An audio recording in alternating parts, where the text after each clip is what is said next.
খেলার মাঠ দখল করে পার্কিং করার অভিযোগ পৌরসভার বিরুদ্ধে, দাবি স্থানীয়দের। ঘটনায় সরব স্থানীয় বাসিন্দারা। ঘটনা আরামবাগ পৌরসভার 1 নম্বর ওয়ার্ডের বৃন্দাবনপুর এলাকার। জানা গেছে, এলাকায় দীর্ঘ বছর ধরেই রয়েছে ওই খেলার মাঠটি, যেখানে গ্রামের ছেলেরা খেলাধুলো করে। অভিযোগ, সেই মাঠটিকে সংস্কার না করে মাঠের জায়গা দখল করে মাঠের পাশে পৌরসভার পক্ষ থেকে একটি পার্কিং তৈরি করা হচ্ছে। আর সেটি গ্রামবাসীকে না জানিয়েই মঙ্গলবার থেকে সেখানে পার্কিং তৈরির কাজ শুরু করে পৌরসভা। ঘটনা নজরে আসতেই সরব হয় স্থানীয় বাসিন্দারা। অভিযোগ, মাঠটি বড় থাকলেও কয়েক বছর আগে মাঠটি পৌরসভার পক্ষ থেকে ছোট করে দেওয়া হয়, এখন আবার পার্কিং করা হচ্ছে। এর ফলে মাঠে খেলাধুলো করতে সমস্যা হবে বলে দাবি স্থানীয়দের। পার্কিংয়ের কাজ বন্ধ করে মাঠটি যাতে স্টেডিয়াম করা হয় তার দাবি তোলেন স্থানীয়রা।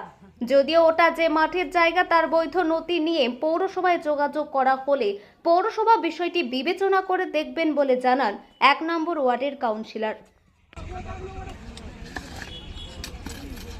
পৌরসভা তার নির্দিষ্টভাবেই করছে, ওখানে তার পৌরসভার জায়গা হিসাবেই করছে। যদি ওইখানে যদি কোনো মানুষজনের যদি কোনো বিষয়ে জানার যদি কোনো আগ্রহ থাকে, তারা চেয়ারম্যানের সঙ্গে অবশ্যই দেখা করতে পারেন।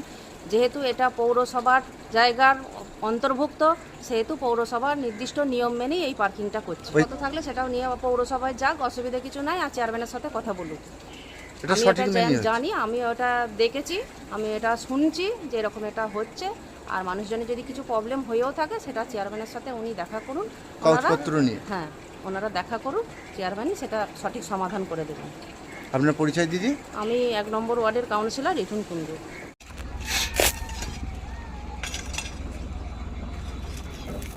হচ্ছে আমাদের যে এই যে ফুটবল খেলার মাঠটা যে দেখতে পাচ্ছেন, ক্যামেরাটা ঘোরান দেখতে পাবেন যে আমাদের যে মাঠ আছে, মাঠটা আমরা চাই পুরো মাঠটার বাউন্ডারি হয়ে পাঁচির হয়ে যাক। আমাদের যে আমরা কোনো পার্কিং চাইছি না, কিন্তু আমাদের মাঠের পশ্চিম দিকে যে 20-25 ফুট জায়গা আছে, সেখানে অবৈধভাবে গ্রামের লোককে না জানিয়ে, বৃন্দাবনপুর গ্রামের গ্রামবাসীগণকে না জানিয়ে অবৈধভাবে নির্মাণ হচ্ছে। আমরা চাই মাঠটা 9 সাইড থেকে 11 সাইড হোক, সেটাই আমরা চাই।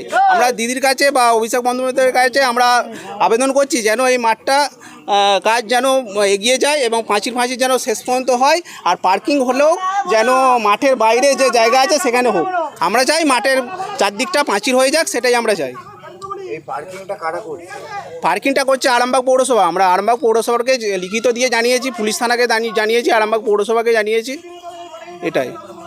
এখানে মাঠটা করা হোক আগে, তাই তো? হ্যাঁ, আগে মাঠ হোক, আমরা পার্কিং চাইছি না। আমরা চাইছি যাতে মাঠটা বড় হয়। আর যে স্ট্রাকচার হয়েছে, সেই স্ট্রাকচারটা যেটা হয়েছে, মাঠের পাশে বাউন্ডারি লাইনে স্ট্রাকচার হয়েছে, সেখানে ছেলেরা খেললে ছুটে এসে, একটা ফুটবল প্লেয়ার যদি খেলে, সেখানে ছুটে এসে মাথা ঠুকে মানে আহত হতে পারে, সেটা যেন তুলে দেওয়া হয়। মাঠ তো রয়েছে, হ্যাঁ, তাহলে এই জায়গার গ্যাপটা কিসের আছে?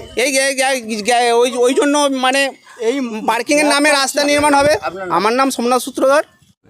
যে যাদের থাকে তাদেরকে প্রমাণ নিয়ে আমার সঙ্গে দেখা করতে বলো, আমি পার্কিং করবো। ওই জায়গাটা হচ্ছে পৌরসভা ও তার সরকারের অনুমোদন নিয়ে ওই জায়গায় পার্কিং করছে, বুঝলেন তো? ওটা পৌরসভারই জায়গা।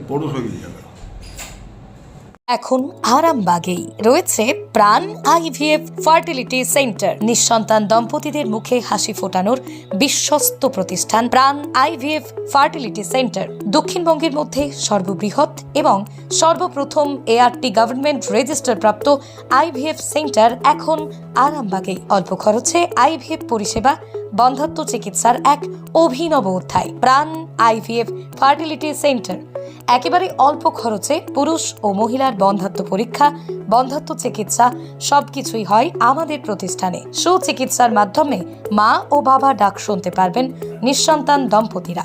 তাহলে আর দেরি কেন? আজই যোগাযোগ করুন প্রাণ আইভিএফ ফার্টিলিটি সেন্টারে।